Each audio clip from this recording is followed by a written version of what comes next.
नमस्ते, सत श्री अकाल, अस्सलाम वालेकुम। कैसे हैं आप सब दोस्त? मैं आपका दोस्त Sanjay Kumar Ojha.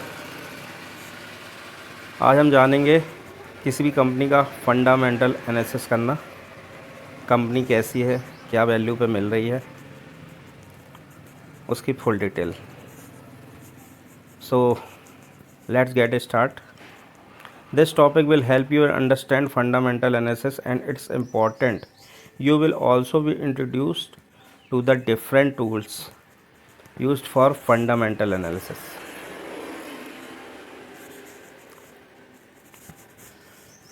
An overview of fundamental analysis. Fundamental analysis is a holistic approach to study a business. When an investor wishes to invest in business for the long term, says 3 to 5 years, यानी कि यहाँ पर लॉन्ग टर्म इन्वेस्टमेंट की बात हो रही है. It's become extremely essential to understand the business from various perspectives. It is critical for an investor to separate the daily short-term noise in the stock prices and concentrate on the underlying business performance.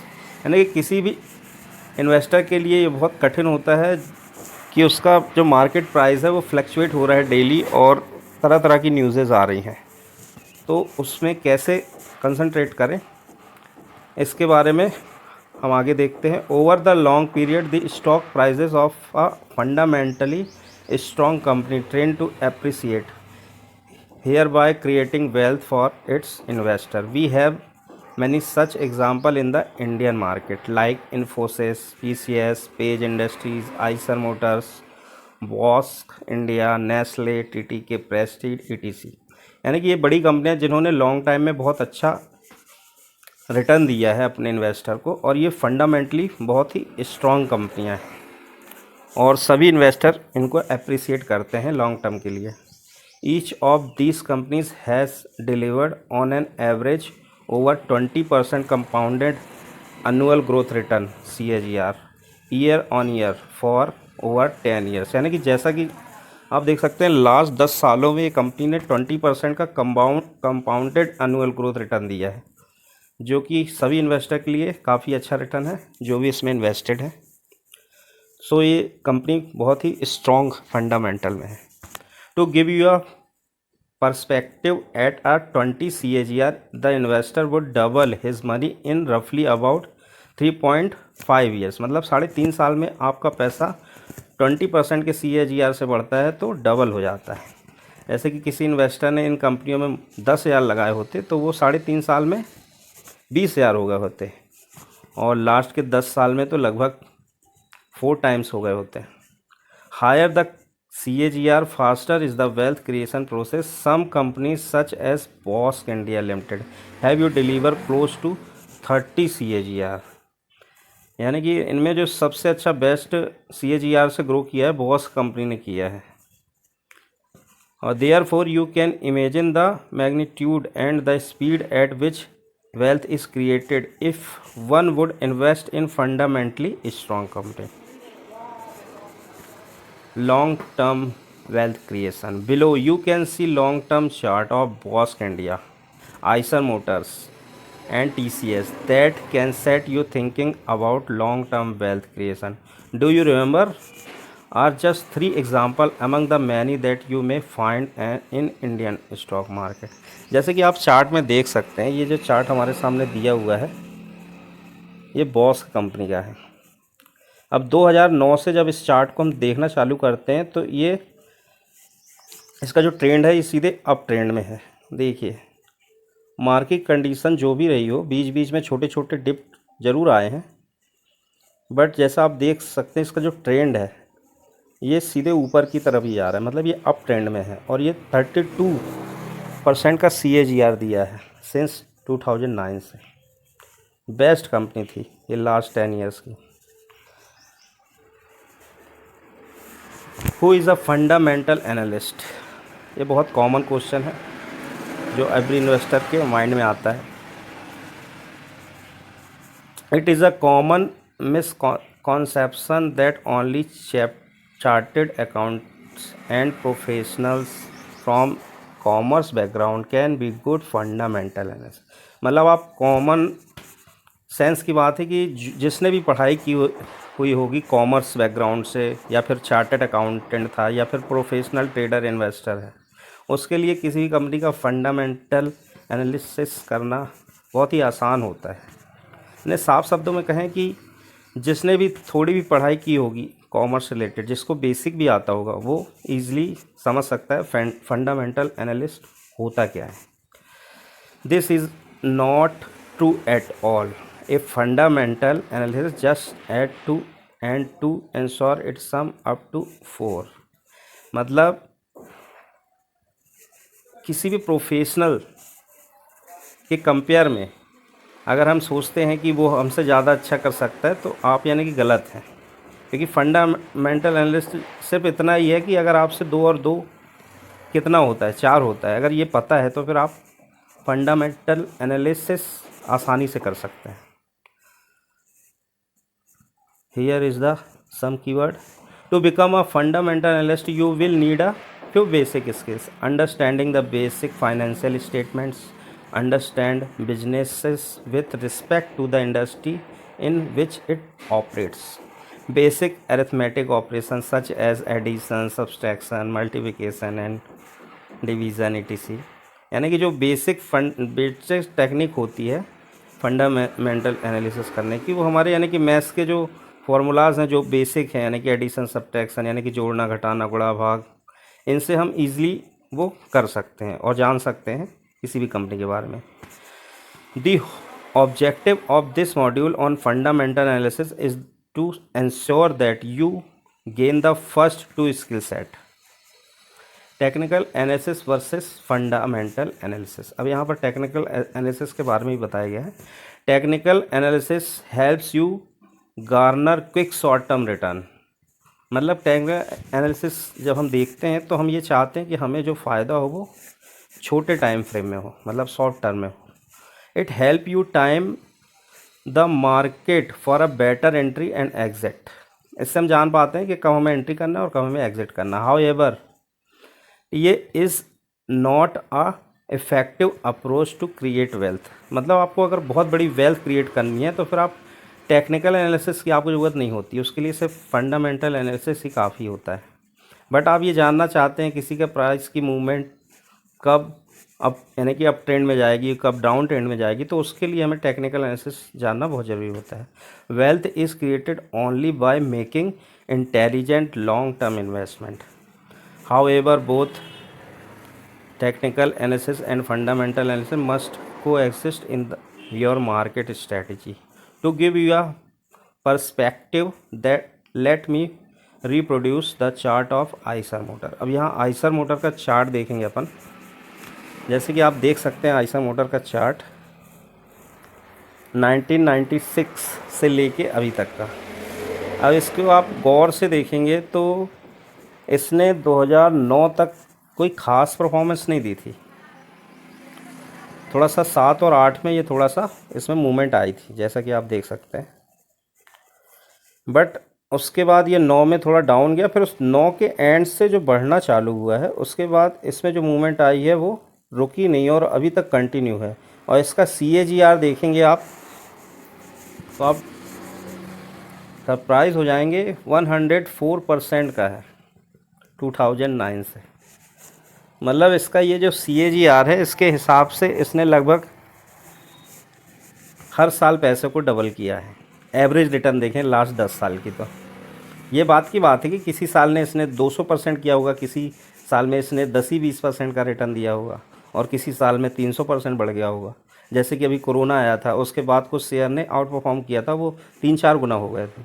तो ये सारे return जब हम 10 साल average return calculate करते हैं तो उस हिसाब से इसका जो CAGR है 104% है। Suppose a market participant identifies Eicher Motors as a fundamentally strong stock to invest and therefore invests his money in the stock in the year 2006। ये बता रहा है कि 2006 में अगर आपने इन्वेस्ट किया होता तो आपको अच्छा रिटर्न मिल जाता। A technical analysis helps the investor in the taking short term trading bets। अब जैसे ऊपर बताया गया है, आइसर मोटर का एग्जांपल लेके, जब आप लॉन्ग टर्म के लिए इन्वेस्ट करते हैं तो आपको कितना बड़ा यानी कि इसमें वेल्थ क्रिएट होती है। तो इसके लिए हमें सिर्फ फंडामेंटल एनालिसिस की ज़रूरत पड़ती है लॉन्ग टर्म के लिए। लेकिन अगर हम शॉर्ट टर्म में कोई भी प्रॉफिट कमाना चाहते हैं या गेन करना चाहते हैं अपने कैपिटल पे, तो उसके लिए हमें टेक्निकल एनालिसिस की ज़रूरत पड़ती है, जिसके लिए हमें चार्ट की कैंडल स्टिक का डिटेल जानना बहुत ज़रूरी होता है। मैंने एक चार्ट का वीडियो बनाया हुआ है लास्ट टाइम, आप चाहें तो उसको देख सकते हैं। चलो कंटिन्यू करते हैं। इसके लिए technical analysis help the investor in taking short term trading bets, hence both technical analysis and fundamental analysis should coexist as a part of your market strategy. जब इनको हमें यानी कि कोरिलेट करते हैं, मतलब तो यानी कि ये दोनों स्टॉक मार्केट का हिस्सा है और इनके द्वारा स्ट्रेटजी बनाई जा सकती है। In fact this lead us to an important capital allocation strategy called the core satellites strategy. जैसा कि इनने एक स्ट्रेटजी के बारे में बताया, the core satellite strategy.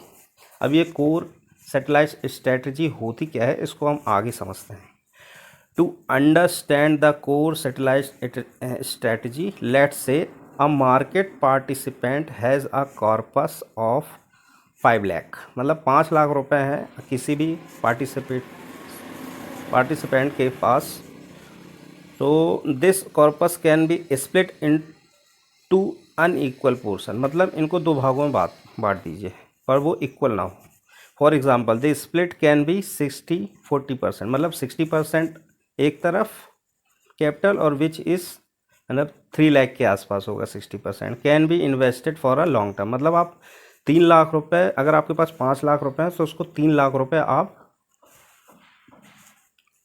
Long term के लिए इन्वेस्ट कर दीजिए, लॉन्ग पीरियड के लिए, इन फंडामेंटली स्ट्रॉन्ग कंपनी। जैसा कि अपने लास्ट टाइम अपन ने कुछ कंपनियों के बारे में देखा, TCS, इन्फोसिस, आइसर, बॉस्क। इन कंपनियों में आप यानी कि जो भी आपको पसंद हो अपने एनालिसिस के हिसाब से, जो फंडामेंटली स्ट्रॉन्ग कंपनी हो उसमें आप 3 लाख रुपए डाल दीजिए अगर आपके पास 5 लाख रुपए हैं। इनका कहने का मतलब ये है this 60% of investment make up the core of portfolio, मतलब ये पोर्टफोलियो में आपको रखना है जो 60% लॉन्ग टर्म की है। One can expect the core portfolio to grow at the rate of at least 12% to 15 CAGR year basis, मतलब आपका जो ये लॉन्ग टर्म का पोर्टफोलियो है ये यानी कि ईयरली रेट से ग्रो करता है, मान लो 12% से 15% CAGR से। द बैलेंस अमाउंट 40%, अब इसके बाद जो हमारा बैलेंस अमाउंट बचा हुआ है 40% जो कि 2 लाख रुपए है, which is 2 lakh, can be utilise for active short term trading, मतलब आप इसका यूज़ एक्टिवली मार्केट में शॉर्ट टर्म ट्रेडिंग के लिए यूज़ कर सकते हैं। Technical analysis technique on equity futures and option trading, इस यानी कि ये जो टाइप्स हैं ट्रेडिंग के, जैसे इक्विटी में कर सकते हैं, फ्यूचर्स में कर सकते हैं, ऑप्शन में कर सकते हैं।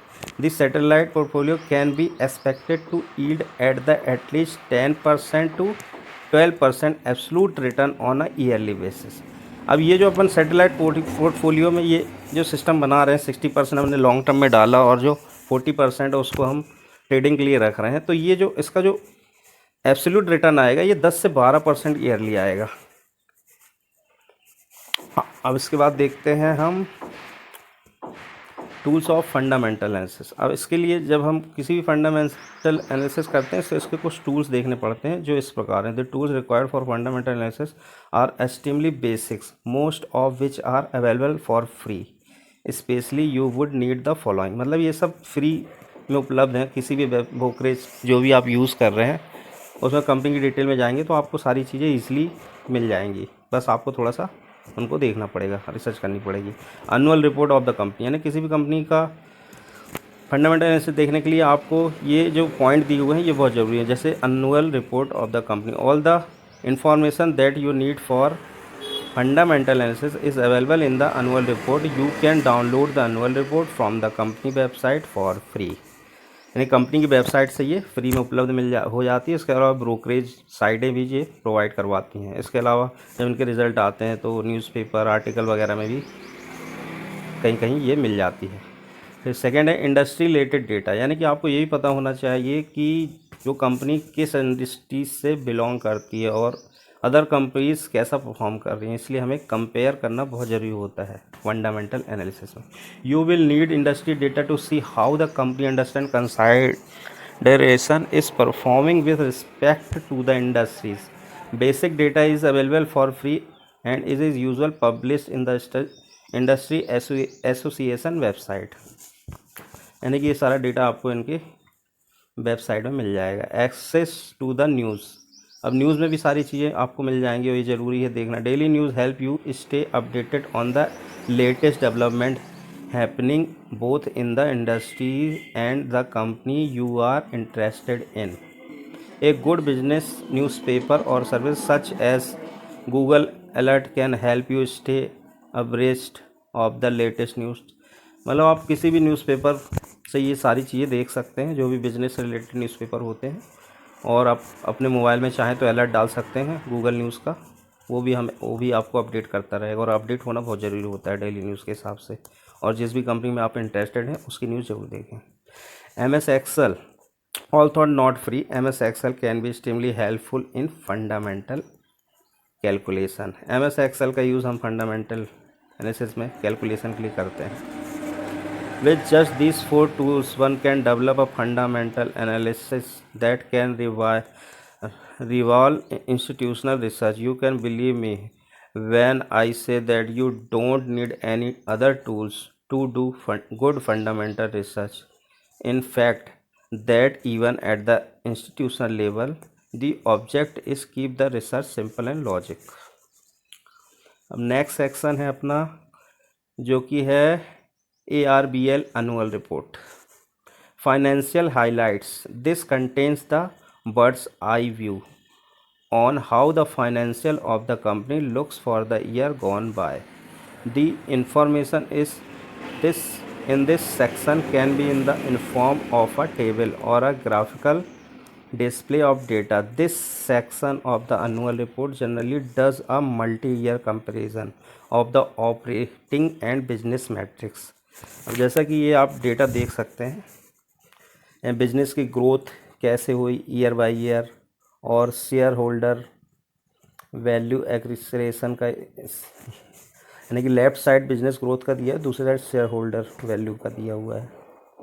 अब ये डेटा देखना ज़रूरी होता है. जैसे इसमें पहले नंबर पे है net revenue, EBITDA, net profit.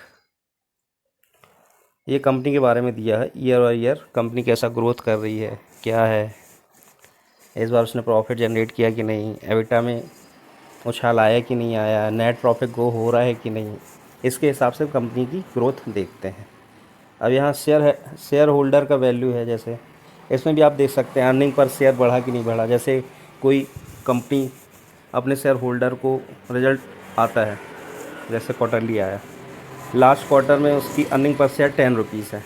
अब इस बार जब क्वार्टर में रिजल्ट आएगा तो उसका अर्निंग पर शेयर 11, 12, 14, 13, यानी कुछ इंक्रीमेंट है कि नहीं. अगर मान लो 10 आया, उससे नीचे चला गया, तो भी आपको ध्यान देना है कंपनी आगे ग्रोथ करेगी कि नहीं करी, तो हम इन्वेस्टेड रहें.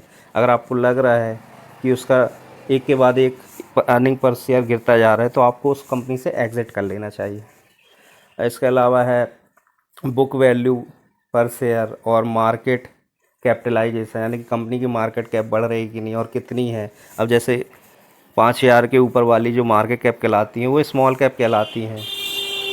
फिर उसके बाद 20,000 के ऊपर वाली मिड कैप कहलाती हैं, 40,000 के ऊपर वाली लार्ज कैप कहलाती हैं. इससे ये हमें पता चलता है और कंपनी की वैल्यू हमें रिप्रेजेंट होती है. The details that you seen in this section are basically an extract from the company's financial statement. Along with the extracts, the company can also include a few financial ratio. इसमें बहुत सारे ratio जैसे मैंने बताया, EBITDA, price earning ratio, price to book ratio. Dividend company देती है तो dividend का आएगा, उसका बीटा क्या है, कंपनी का फ्लैक्चुएशन वैल्यू क्या है, किस हिसाब से वो परफॉर्म करती है. फंडामेंटल एनालिसिस में बेसिक जो डिटेल रहती है देखी जाती है.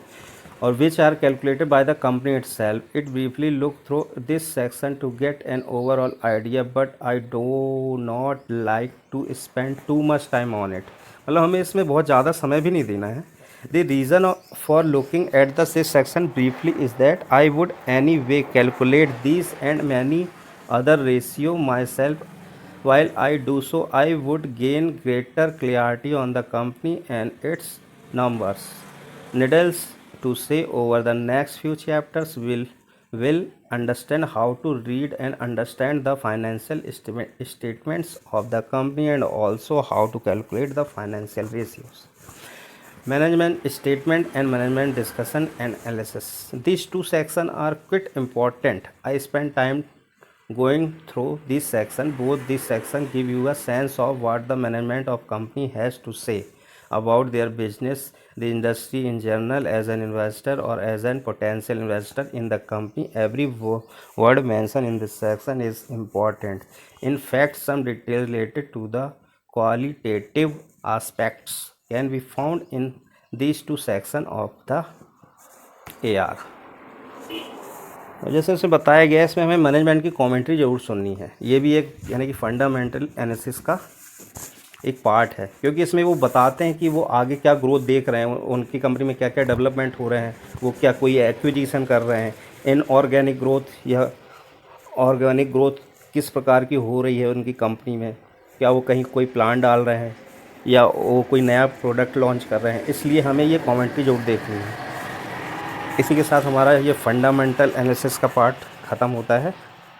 आई होप आप सबको समझ में आ गया होगा. प्लीज़ कमेंट करें, क्वेश्चन पूछें अगर आपको इसके बारे में कुछ भी जानना हो.